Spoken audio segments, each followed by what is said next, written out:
मेरी खामोशियों में भी फसाना ढूंढ लेती है। बड़ी शातिर है ये दुनिया, बहाना ढूंढ लेती है। हकीकत जिद किए बैठी है चकनाचूर करने को, मगर हर आंख फिर सपना सुहाना ढूंढ लेती है, सुहाना ढूंढ लेती है।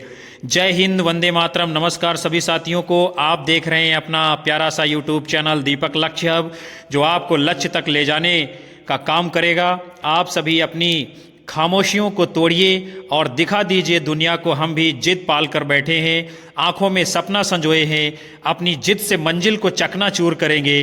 दुनिया को दिखा दीजिए कि हम भी जो है सपनों को साकार करने का हुनर रखते हैं। साथियों, आपको भीड़ का हिस्सा नहीं बनना है, बल्कि भीड़ लग जाए आपको ऐसी वजह बनना है। जितना ज़्यादा अभ्यास करोगे उतना ही चमकोगे, जितना कठिन संघर्ष होगा जीत उतनी ही शानदार होगी। आइए फिर जुड़ जाइए हमारे साथ, हम आपको जीत के निकट ले जाएंगे। नए हैं तो चैनल को सब्सक्राइब कर बेल आइकन दबाइए, जिससे आगे आने वाली कक्षाएं सबसे पहले आप तक पहुंच सके। दोस्त मित्र परिवार साथियों सभी को जो है चैनल से जोड़ते रहिए। एक बार सभी कक्षा को लाइक कमेंट कर शेयर कर दीजिए, क्योंकि यही हमारी ऊर्जा है अगली कक्षा आप तक पहुंचाने की। कक्षा को पूरी तरीके से वॉच कीजिए। आज का पहला प्रश्न जो है आपकी स्क्रीन पर है। आदिकाल में किस प्रकार का साहित्य लिखा जा रहा था? जनजीवन से हटकर राजाओं की वीरता का अतिरंजित वर्णन, कृष्ण भक्ति पर आधारित काव्य, निर्गुण की उपासना, उपयुक्त किसी प्रकार का नहीं। तो विद्यार्थियों, जिस प्रकार का साहित्य आदिकाल में लिखा जा रहा था वो है क्या? जनजीवन से हटकर राजाओं की वीरता का अतिरंजित वर्णन करना। यानी क्या है? राजाओं की अतिशयोक्तिपूर्ण वर्णन करना, जो है उनकी भक्तियाँ गाना, चारण की तरीके से काम करना, ये आदिकाल के कवियों का पेशा बन गया था। और जो है आदिकाल के जो कवि हैं वो क्या है? चारण कवि कहे जाते थे, क्योंकि चारण का मतलब ही है अपने राजाओं की यशोगाथा का अतिशयोक्तिपूर्ण वर्णन करना, आश्रयदाता की बड़ाइयों को दिखाना। फिर जो है अगला प्रश्न है आपका, अमीर खुसरो की पहेलियाँ तथा मुकरियों का क्या उद्देश्य रहा है? पृथ्वीराज चौहान की वीरता का वर्णन करना, अलाउद्दीन और हमीर रासों के युद्धों का वर्णन करना, मनोरंजन के माध्यम से लोक व्यवहार की शिक्षा, कोई उद्देश्य नहीं। तो अमीर खुसरो की पहेलियों और मुकरियों का जो मुख्य उद्देश्य था कि मनोरंजन के माध्यम से क्या है? लोक व्यवहार यानी कि समाज को शिक्षा प्रदान करना। फिर हम आगे बढ़ेंगे। वीर गाथा कालीन रासो काव्य में निम्नलिखित में से किस विषय का वर्णन नहीं है? आश्रयदाताओं का अतिरंजनापूर्ण वर्णन, इतिहास और कल्पना का मिश्रण, कृष्ण लीला का प्रतिपादन, युद्धों का सजीव वर्णन। तो जो वीर गाथा कालीन रासो काव्य का विषय नहीं रहा है वो है कृष्ण लीला का प्रतिपादन। बाकी सारे जो है विषय रहे हैं। यानी क्या है? आश्रयदाताओं का अतिरंजनापूर्ण वर्णन किया गया है, कृष्ण लीला का प्रतिपादन तो है ही नहीं, इतिहास और कल्पना के माध्यम से दोनों प्रकार की कहानियां दिखाई गई है, और युद्धों का सजीव और गत्यात्मक वर्णन भी देखने को वीर गाथा कालीन रासो काव्य में मिला है। आगे चलेंगे हम। अगला प्रश्न है आपका, रासो ग्रंथ जो है किस भाषा में लिखे गए थे? खड़ी बोली, ब्रजभाषा, अवधी, डिंगल पिंगल। तो विद्यार्थियों, खड़ी बोली का रासो ग्रंथों से कोई संबंध नहीं है, ब्रजभाषा से कोई संबंध नहीं, अवधि से भी नहीं है। भाषा कैसी है? डिंगल और पिंगल। आगे चलते हैं हम। अगला है आपका, वीर गाथा काल के प्रसिद्ध प्रबंध काव्य का नाम क्या था? प्रबंध काव्य को विद्यार्थियों महाकाव्य भी कहते हैं। पद्मावत, पृथ्वीराज रासो, कामायनी, रामचरित मानस। तो वीर गाथा काल में प्रसिद्ध जो प्रबंध काव्य है इनमें से उसका नाम क्या है? पृथ्वीराज रासो। जबकि पद्मावत ये जो है भक्ति काल में लिखा गया महाकाव्य है, जायसी जी ने लिखा है। कामायनी जो है 1935 ईस्वी में जयशंकर प्रसाद ने आधुनिक काल यानी छायावाद में लिखा है। और रामचरित मानस ये महाकाव्य जो है भक्ति काल में तुलसीदास जी ने लिखा है। तो ये जो वीर गाथा काल का जो प्रसिद्ध प्रबंध काव्य है वो है पृथ्वीराज रासो, और आचार्य रामचंद्र शुक्ल जी ने इसे हिंदी का प्रथम महाकाव्य माना है। इसके रचयिता चंद वरदाई को हिंदी का प्रथम कवि माना है। जायसी ने पद्मावत महाकाव्य लिखा है, बताया हमने अभी आपको। तुलसी ने रामचरितमानस लिखा है। और ये सब किस काल के हैं ग्रंथ? भक्ति काल के।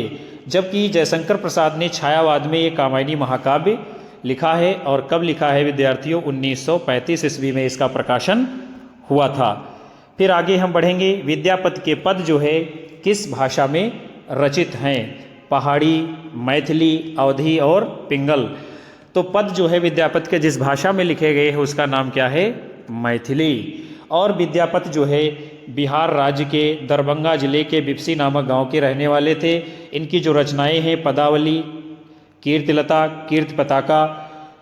और कीर्तिलता जो कीर्ति पताका इनकी रचना है ये जो है अवहट्ट भाषा में है, और जो पदावली है इनकी वो मैथिली भाषा में पाई गई है। फिर आगे है, कौन सी रचना स्वयंभू कवि की नहीं है? पौमचर्यु, ऋठिणेमचर्यु, स्वयंभू छंद, महापुराण। तो इनमें से जो रचना स्वयंभू की नहीं है उसका नाम क्या है? महापुराण। फिर ये महापुराण है किसकी? तो ये विद्यार्थियों जो है पुष्पदंत नामक कवि की रचना है। जबकि पौमचर्यु, ऋठिणेमचर्यु और स्वयंभू छंदस ये जो है स्वयंभू जी की रचनाएं हैं। स्वयंभू का जन्म जो है 783 ईस्वी में कर्नाटक में हुआ था, और ये जैन परंपरा के प्रथम कवि हैं। किस? जैन परंपरा के। और इन्हें क्या है? अपभ्रंश साहित्य के वाल्मीकि और व्यास की संज्ञा दी गई है। और इनका जो ग्रंथ है पौमचर्यु, ये रचना अपूर्ण यानी कि अधूरी मानी जाती है, जिसको इनके पुत्र जो है त्रिभुवन ने पूरा किया था। और इस रचना में राम के चरित्र का विस्तार से वर्णन किया गया है। फिर अगला प्रश्न है आपका, अपभ्रंश प्रभावित हिंदी रचना कौन सी है? भरतेश्वर बाहुबली रास, चंदनबाला रास, नेमिनाथ रास, बसंत विलास। तो जिस रचना के ऊपर इनमें से क्या है अपभ्रंश का प्रभाव देखने को मिलता है वो है आपकी भरतेश्वर बाहुबली रास। और इसके रचयिता कौन है? शालिभद्र सूर्य जी। ये रचना जो है 1184 ईस्वी में की गई है, और इसमें 250 छंद हैं, और इसको खंड काव्य के अंतर्गत रखा गया है। शालिभद्र सूर्य की जो अन्य रचना है उसका नाम क्या है? बुद्धि रास। जबकि चंदनबाला रास, नेमिनाथ रास और बसंत विलास ये जो है अपभ्रंश के प्रभाव से मुक्त रचनाएं हैं। आगे बढ़ेंगे हम। अगला प्रश्न है आपका, 11वीं शताब्दी में रचित लोक भाषा काव्य की रचना कौन सी है? जयमयंक जस चंद्रिका, उक्त व्यक्ति प्रकरण, राहुल वेल, ढोला मारूरा, दूहा। तो 11वीं शताब्दी में जिस रचना का निर्माण किया गया है और उसको क्या है लोक भाषा काव्य भी कहा गया है, उसका नाम क्या है? ढोला मारूरा, दूहा। इस रचना को कब लिखा गया है? 11वीं शताब्दी में। और जो है ये क्या है? लोक भाषा का काव्य है। इसकी रचना दोहों में हुई है, और इस ग्रंथ में कछवाहा वंश के राजा नल का पुत्र जो है ढोला और मारवाड़ी नामक राजकुमारी की प्रेम कथा का वर्णन है। जबकि राहुल वेल ये जो है 10वीं शताब्दी में, जयमयंक जस चंद्रिका तथा उक्त व्यक्ति प्रकरण ये दोनों रचनाएं 12वीं शताब्दी में लिखी गई हैं। आगे चलते हैं हम, अगला प्रश्न देखेंगे, गोरखनाथ के गुरु का नाम क्या है आपको बताना है। मत्स्येंद्रनाथ, गोपीचंद, चौरंगी नाथ, चुड़कर नाथ। तो गोरखनाथ के गुरु कौन है विद्यार्थियों? वो है मत्स्येंद्र नाथ, और इनको मच्छंदर नाथ भी कहा जाता है। इनका जो वास्तविक नाम था वो है विष्णु शर्मा, और पूजा में इनका नाम क्या था? पिपली देव। गुप्त रूप से इनका नाम क्या था? भैरवा नंद। और इनका जन्म जो है बंगाल में हुआ था। इनके द्वारा रचित एक रचना यहाँ पर दी गई है जिसका नाम है कौल ज्ञान निर्णय, बड़ी ही प्रसिद्ध रही है। फिर अगला है, अपभ्रंश शब्द का सबसे पहले उल्लेख जो है किसने किया था? पाणिनि, नागार्जुन, पतंजलि और सरेपा। तो सबसे पहले जिन्होंने अपभ्रंश शब्द का प्रयोग किया था उनका नाम क्या है? पतंजलि। और जिससे पता चलता है कि संस्कृत या साधु शब्द के लोक प्रचलित विविध रूप अपभ्रंश यानी अपशब्द कहलाते थे। इसमें क्या है? प्रतिमान से च्युत, स्खलित और भ्रष्ट तथा विकृत शब्दों को अपभ्रंश की संज्ञा दी गई है। यानी विद्यार्थियों मतलब क्या है? अपभ्रंश का मतलब ही था टूटी फूटी भाषा या शब्दों का प्रयोग करके बनी हुई भाषा, जिसको क्या है अपभ्रंश की संज्ञा दी गई है। फिर आगे हम बढ़ेंगे। अगला प्रश्न है आपका, सिद्धों में प्रथम कवि कौन है? सिद्ध, सरेपा, कढ़ेपा, गुंडरिपा और शेरपा। तो इनमें से जो प्रथम कवि हैं वो कौन है विद्यार्थियों? आपके सरेपा। और इनका समय कब है? 8वीं शती, और इनको हिंदी का प्रथम कवि माना गया है। उनको क्या है? बौद्ध धर्म की वज्रयान शाखा और सहजयान शाखा का प्रवर्तक तथा आदि सिद्ध माना गया। आदि का मतलब जिसने प्रारंभ किया है। और इनका मूल नाम जो है राहुल भद्र है। ये पाल शासक धर्मपाल के समकालीन विद्यमान थे। फिर अगला है उक्त व्यक्ति प्रकरण ग्रंथ, यानी कि ये जो है किस प्रकार का है, किस श्रेणी में रखा जाता है, महाकाव्य, गद्य काव्य, छंद और व्याकरण। तो विद्यार्थियों उक्त व्यक्ति प्रकरण को जो है व्याकरण ग्रंथ की श्रेणी में रखा गया है और ये व्याकरण का पहला ग्रंथ माना गया है। कौन सा? पहला। इसके लेखक कौन है? दामोदर पंडित जी। और इसका रचना काल जो है 12वीं शती का पूर्वार्ध माना गया है। फिर जो है हम आगे बढ़ेंगे। प्राकृत पैंगलम के रचयिता कौन है? हेमचंद, स्वयंभू, वंशीधर और विद्यापति। तो प्राकृत पैंगलम की जिन्होंने रचना की है उनका नाम क्या है? वंशीधर जी। और जो है लक्ष्मीधर ने 14वीं शताब्दी के अंत में प्राकृत पैंगलम नामक ग्रंथ का संग्रह किया है। प्राकृत पैंगलम में विद्याधर और शारंगधर, जज्जल और बब्बर आदि कवियों की रचनाओं को संकलित किया गया है। प्राकृत पैंगलम में क्या है? प्राकृत और अपभ्रंश के छंदों का विवेचन किया गया है। फिर जो है अगला है आपका कि गुरु गोरखनाथ को हिंदी के किस विशेष रूप का कवि माना गया है? निर्गुण भक्त कवि, पुरानी हिंदी के कवि, प्राकृत काल के कवि, बौद्ध तांत्रिक सिद्ध कवि। तो गुरु गोरखनाथ को जो है हिंदी के विशेष रूप में क्या है? पुरानी हिंदी का कवि माना गया है। और इनका समय जो है 13वीं शताब्दी का है और इनके गुरु का नाम क्या है? मत्स्येंद्र नाथ जी। आगे चलते हैं। इनकी प्रमुख रचनाएं हैं जैसे कि सब्दी, पद प्राण संकली, शिष्यादर्शन, नरवय बोध, सप्तवार, रोमावली, आत्मबोध, ज्ञान तिलक, ज्ञान चौतीसा, अभय मात्रा जोग, पंचमात्रा जोग, गोरख बोध। ये किसकी रचनाएं हैं? गुरु गोरखनाथ जी की। फिर जो है अगला प्रश्न है आपका, विद्यापति की भक्ति और श्रृंगार परक पदावली अनूठी संपत्ति है। क्या है? हिंदी साहित्य के संक्रमण काल की, हिंदी साहित्य के मध्यकाल की, हिंदी साहित्य के उत्तर मध्यकाल की, हिंदी साहित्य के आदिकाल की। तो हमने एक बार नहीं बार बार आप सभी को विद्यार्थियों बताया है कि विद्यापति की जो भक्ति श्रृंगार परक यानी उन्होंने पदावली जो लिखी है वो किस काल की संपत्ति है? हिंदी के आदिकाल की। यही आपसे पूछा जा रहा है। और विद्यापति जो है क्या है? तिरहुत के राजा। कौन है तिरहुत के राजा? शिव सिंह और कीर्त सिंह के राज दरबार में कविता करते थे। हजारी प्रसाद द्विवेदी जी क्या है? विद्यापति को श्रृंगार रस का सिद्ध वाक् कवि कहते हैं। और विद्यापति जो है ये शैव संप्रदाय में दीक्षित कवि थे। किसमें? शैव संप्रदाय में। शैव का मतलब है ये भगवान शिव की उपासना करते थे। और कीर्तिलता, कीर्ति पताका, पदावली इनकी प्रमुख रचनाएं मानी गई हैं। फिर आगे है आलखंड का वास्तविक स्रोत ग्रंथ क्या है? खुमाण रासो, विजयपाल रासो, परमाल रासो, पृथ्वीराज रासो। तो आलखंड का यानी वास्तविक नाम क्या है? वो है आपका परमाल रासो। और जो है परमाल रासो में आल्हा और ऊदल ये जो है दो वीर सरदार हैं, इन्हीं की वीरता का वर्णन किया गया है। और आलखंड नाम से सर्वप्रथम 1865 ईस्वी में फर्रुखाबाद के जो कलेक्टर थे उस समय चार्ल्स एलियट ने प्रकाशित कराया था। और इसको जो है बसंत ऋतु में गाया जाता है। उत्तर प्रदेश के बैसवाड़ा, पूर्वांचल और बुंदेलखंड को इसका प्रमुख क्षेत्र माना गया है। फिर जो है अगला है आपका प्रश्न क्या है? महुअर बुझे कुसुम रस कब्ब कलासु छैल्य सज्जन पर उरार मन दुज्जन नाम मैल। पंक्ति किसकी है? सरयपाद की, कुशल लाभ की, उमापति की, विद्यापति की। तो ये पंक्ति किसकी है विद्यार्थियों? विद्यापति जी की। और जो है विद्यापति क्या है? शैव संप्रदाय के कवि हैं। इनके प्रशंसकों ने इनको जो है बहुत सारी उपाधियों से विभूषित किया है। विद्यापति को जो है 14 प्रकार की उपाधियां हिंदी साहित्य में दी गई हैं, जिनमें अभिनव जयदेव, कवि शेखर, कवि कंठहार, नवकवि शेखर, खेलन कवि, दशावधान, पंचानन और मैथिल कोकिल के नाम से जाना गया है। और इन सब में भी क्या है विद्यार्थियों? मैथिल कोकिल जो है यही विद्यापति की प्रसिद्धि का आधार रही है। और इनकी जो प्रसिद्ध रचना है उसका नाम क्या है? विद्यापति पदावली, जो कि मैथिली भाषा में लिखी गई है। फिर जो है हम आगे चलेंगे। आदिकालीन हिंदी को एक भिन्न प्रकार की हिंदी मानते हैं, उसे हिंदवी कहा है। किसने हिंदवी कहा है? राहुल सांकृत्यायन ने, अमीर खुसरो ने, डॉक्टर श्याम सुंदर दास ने, चित मोहन सेन ने। तो आदिकालीन हिंदी को एक भिन्न प्रकार की हिंदी मानते हुए उसको जिसने हिंदवी कहा है, ऐसे कवि का नाम क्या है? अमीर खुसरो।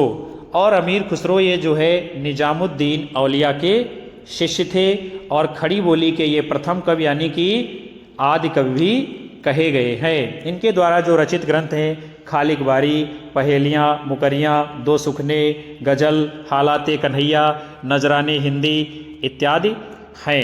फिर जो है अगला है, इनमें से आपका पूछ रहा है अपभ्रंश के सर्वप्रधान कवि कौन हैं, यानी अपभ्रंश के कवियों में नंबर 1 श्रेणी में किसको रखा जाता है? स्वयंभू, धनपाल, राम सिंह, कुशल लाभ आदि। तो इनमें से जो अपभ्रंश के सर्वप्रधान कवि हैं उनका नाम क्या है विद्यार्थियों? स्वयंभू।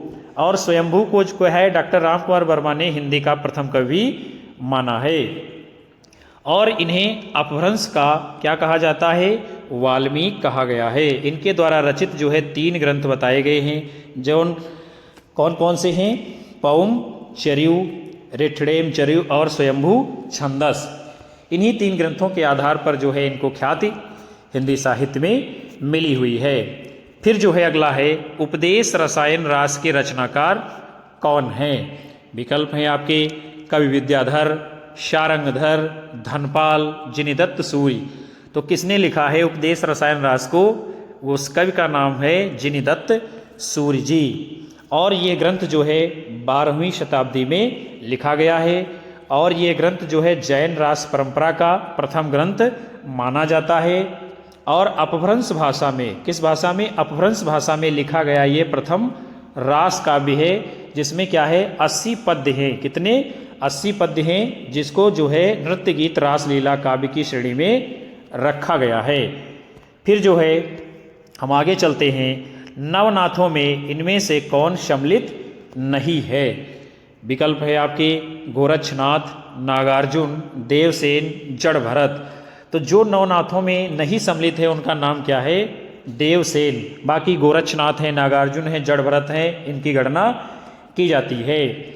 गोरक्ष सिद्धांत संग्रह के अनुसार उसमें जो नवनाथ निर्धारित किए गए हैं उनके नाम इस प्रकार हैं: नागार्जुन, जड़ भरत, हरिश्चंद्र, सत्यनाथ, भीमनाथ, गोरक्षनाथ, चरपटनाथ, जलंधरनाथ और मलयार्जुन है।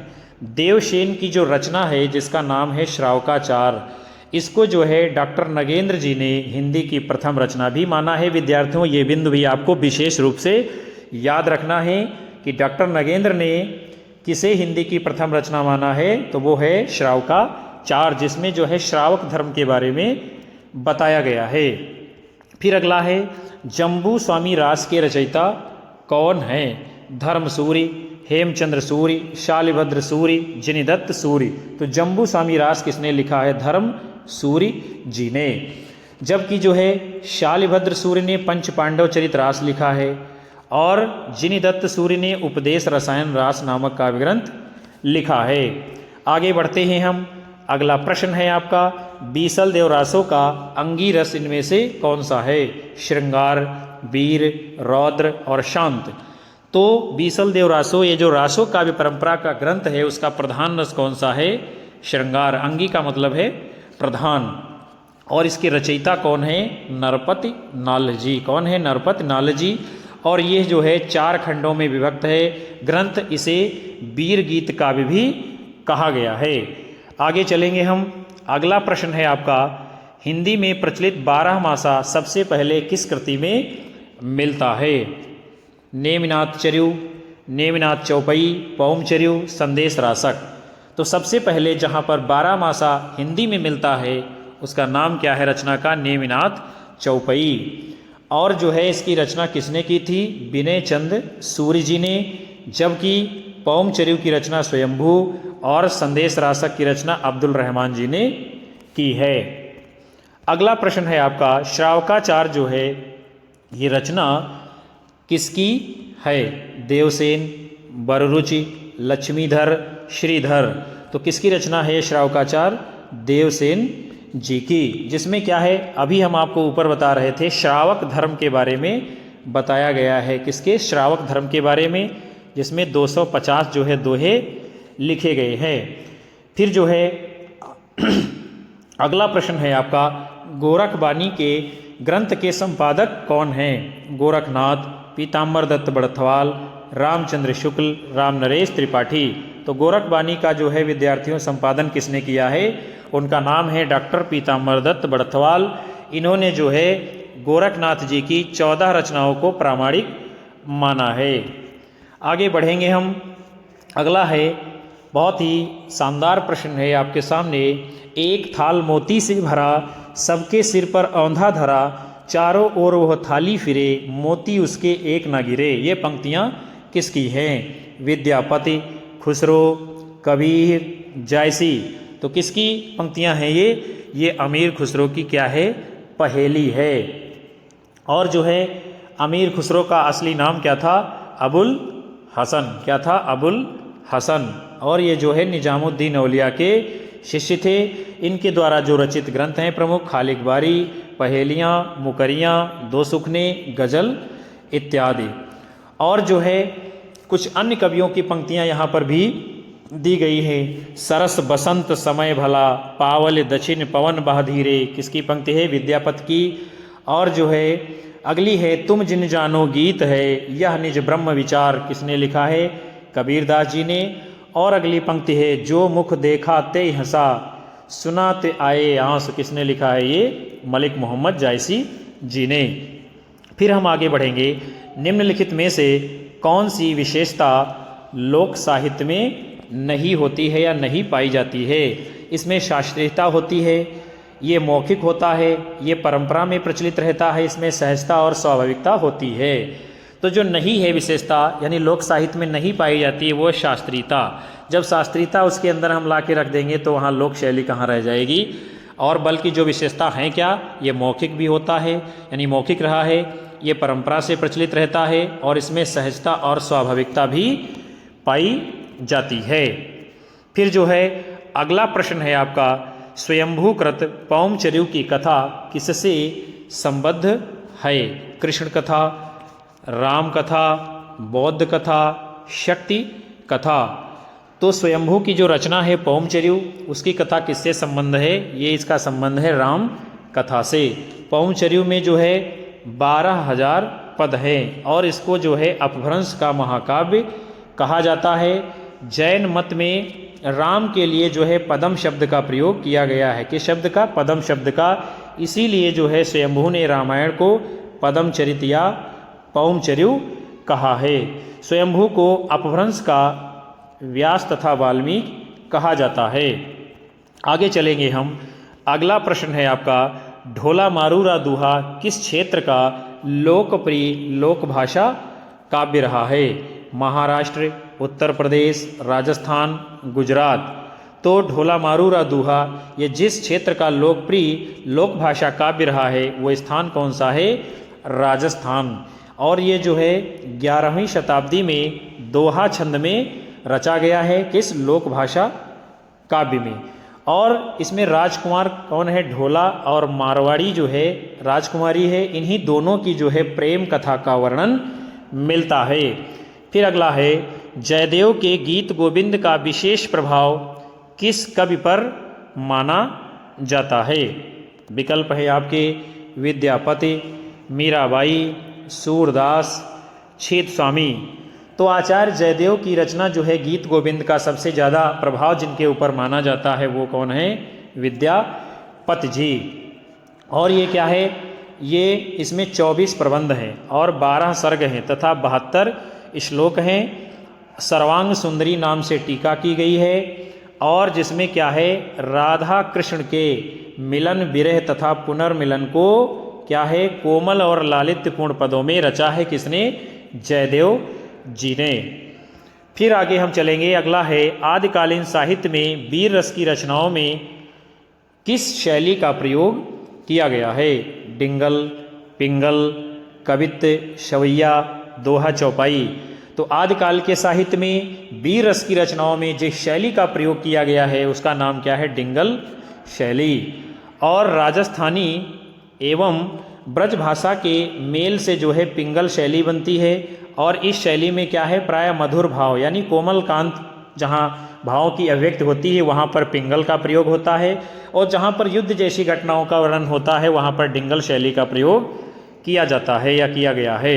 फिर है अपभ्रंश शब्द का प्रयोग सबसे पहले कहाँ देखने को मिलता है? सूरदास की रचना में, भरत मुनि की रचना में, राजा धारसेन द्वितीय के शिलालेख में, तुलसीदास की रचना में। तो अपभ्रंश शब्द का सबसे पहले प्रयोग कहाँ मिला है? राजा धारसेन द्वितीय के शिलालेख में। फिर हम आगे बढ़ेंगे, चंद बरदाई की रचना इनमें से कौन सी है? बीसल देव रासो, पृथ्वीराज रासो, जयचंद्र प्रकाश, रणमल छंद। तो ये जो है चंद बरदाई की जो रचना है उसका नाम क्या है? आपका पृथ्वीराज रासो। और जो है बीसल देव रासो को नरपत नान ने लिखा है, जयचंद्र प्रकाश को भट्ट केदार ने लिखा है, रणमल छंद को श्रीधर नामक कवि जी ने लिखा है। फिर अगले क्रम में हम बढ़ेंगे, सिद्ध साहित्य के अंतर्गत 84 सिद्धों की वे साहित्यिक रचनाएं आती हैं जो, यानी कौन सी आती हैं?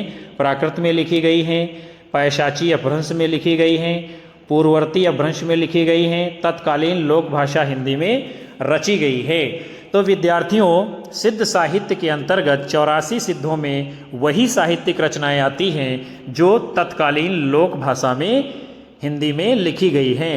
लोक भाषा मतलब जो उस समय के लोगों के दिलो दिमाग में आसानी से समझ में आ सकती थी। और जो है बौद्ध धर्म की वज्रयान शाखा के अंतर्गत क्या होता है? तंत्र मंत्र तथा वामाचार आदि द्वारा सिद्ध प्राप्ति के लिए जो मार्ग प्रशस्त हुआ उसी में 84 सिद्ध हुए हैं, और इन सिद्धों की भाषा को जो है संधा भाषा नाम दिया गया है। फिर जो है अगला प्रश्न आपका है, क्या है? पंक्तियां दी गई हैं, घोर अंधारे चंदमणि जिम उज्जो करे, परम महासुख एक उकड़े दुरी अशेष हरे। उपयुक्त दोहे में महासुख का संबंध किससे है? महासुख क्या है? तत्सम का रूप है। महासुख वज्रयानियों का पारिभाषिक शब्द है। प्रज्ञा और योग से महासुख की दशा संभव है और महासुख निर्वाण प्राप्ति में बाधक है। तो इन पंक्तियों में जो है इस दोहे में महासुख का संबंध जिससे बताया गया है वो है आपका प्रज्ञा और योग के, यानी क्या है? इसको भी शामिल किया गया है। महासुख ये क्या है? तत्सम रूप है, और उसके साथ में महासुख वज्रयानियों का पारिभाषिक शब्द भी है, और उसके साथ साथ में जो है महासुख योग से ही इसकी दशा संभव है। यानी इस प्रकार आपका विकल्प सी सही उत्तर माना जाएगा। फिर है आपका क्या है? निम्नलिखित पंक्तियों को उनके रचयिताओं के साथ में आपको सुमेलित करना है। नगर बाहिरे डोंभी तोहर कुड़िया छाए। तो ये जो है किसने लिखा है? आपके ये नरपत नाल जी ने लिखा है।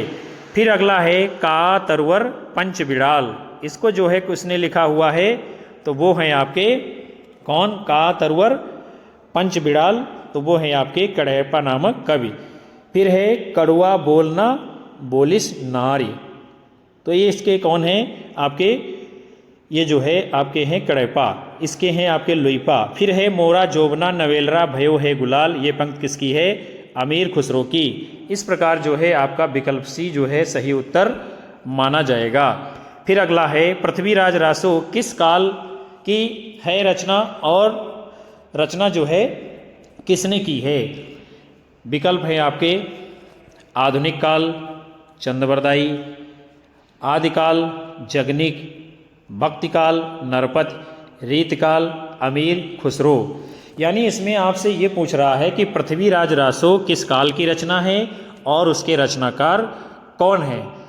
तो पृथ्वीराज रासो ये जो है आदिकाल की रचना है और इसके रचनाकार कौन है? चंदबरदाई जी। इस प्रकार जो है यानी जिसमें बी आएगा और जिसमें ए आएगा ये दोनों विकल्प सही हैं। तो कौन सा? विकल्प बी आपका सही उत्तर है। इसी में बी और ए आ रहा है। और जो है अगला प्रश्न है आपका सिद्ध कवि सरैपा की रचना का नाम क्या है? प्राकृत पैंगलम, पौमचर्यु, दोहा कोश, संदेश रासक। तो सरैपा की जो रचना है उसका नाम क्या है? दोहा कोश। सरैपा को हिंदी का प्रथम कवि माना जाता है और जबकि पौमचर्यु के रचनाकार कौन है? स्वयंभू नामक कवि, जिसका कथानक जो है रामायण पर आधारित है।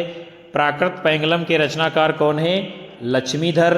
संदेश रासक ये किसकी? अब्दुल रहमान की रचना है, जो खंड काव्य के अंतर्गत आती है और इसको जो है संदेश काव्य भी कहा गया है, माना गया है। फिर अगला प्रश्न है आपका, मैथिल कोकिल के नाम से कौन सा कवि जाना जाता है? विद्यापति, अमीर खुसरो, मलिक मोहम्मद जायसी, भूषण। तो मैथिल कोकिल ये क्या है विद्यार्थियों? ये उपाधि है। किसको दी गई है? विद्यापत नामक कवि को, और विद्यापत को 14 उपाधियां दी गई थी। और विद्यापत ये जो है आदिकालीन कवि हैं और बिहार राज्य के दरभंगा जिले के बिपसी नामक गांव के रहने वाले थे। इनके गुरु का नाम पंडित हरमिश्र था और इनकी रचना बड़ी ही जो प्रसिद्ध रही है वो है पदावली, जो मैथिली भाषा में इन्होंने लिखा था। इसी रचना के आधार पर इनको जो है मैथिल कोकिल कहा गया है और यही इनकी सबसे प्रसिद्ध जो है उपाधि मानी गई है। साथ ही कीर्तिलता और कीर्त पताका इनकी 2 प्रसिद्ध रचनाएं जो कि अवहट्ट भाषा में इन्होंने लिखने का काम किया था। और अमीर खुसरो को जो है तूतीय हिंद यानी हिंद का तोता उपनाम से पुकारा गया है। फिर जो है अगला प्रश्न है आपका, सिद्ध साहित्य में सिद्धों की संख्या कितनी मानी गई है? 8, 20, 84, 40। तो बार बार हमने आपको अवगत कराया है कि सिद्ध साहित्य में सिद्धों की संख्या कितनी मानी गई है। ये जो है संख्या आपकी 84 मानी गई है। और किसने माना है? महापंडित राहुल सांकृत्यायन जी ने। सरहपा को हिंदी का प्रथम कवि माना गया है। सिद्धों में जो है लुइपा का स्थान सबसे ऊंचा है। फिर जो है हम आगे बढ़ेंगे, अगला प्रश्न देखेंगे, कौन सी विद्यापति जी की रचना नहीं है? कीर्ति पताका, कीर्तिलता, पदावली, गीत गोविंद। तो जो रचना विद्यापति की इनमें से नहीं है उसका नाम है गीत गोविंद। और गीत गोविंद को जो है जयदेव जी ने लिखा था। किसने? जयदेव, आचार्य जयदेव हैं, उन्होंने ही गीत गोविंद लिखा था। और कीर्ति पताका, कीर्तिलता, पदावली ये सब क्या हैं? विद्यापति जी की रचनाएं हैं। और कीर्तिलता, कीर्ति पताका ये दोनों अवहट्ट भाषा की हैं, जबकि पदावली इनकी जो है मैथिली भाषा में लिखी गई है। और विद्यापति को मैथिल कोकिल के उपनाम से जाना गया है। आगे बढ़ते हैं हम, अगला प्रश्न है आपका, कीर्तिलता की भाषा किस प्रकार की है? यानी कौन सी भाषा है कीर्तिलता रचना की? साहित्यिक अपभ्रंश, प्राकृत, लोक भाषा, अवहट्ट भाषा। तो कीर्तिलता को जो है किस भाषा में लिखा गया है? अवहट्ट भाषा में।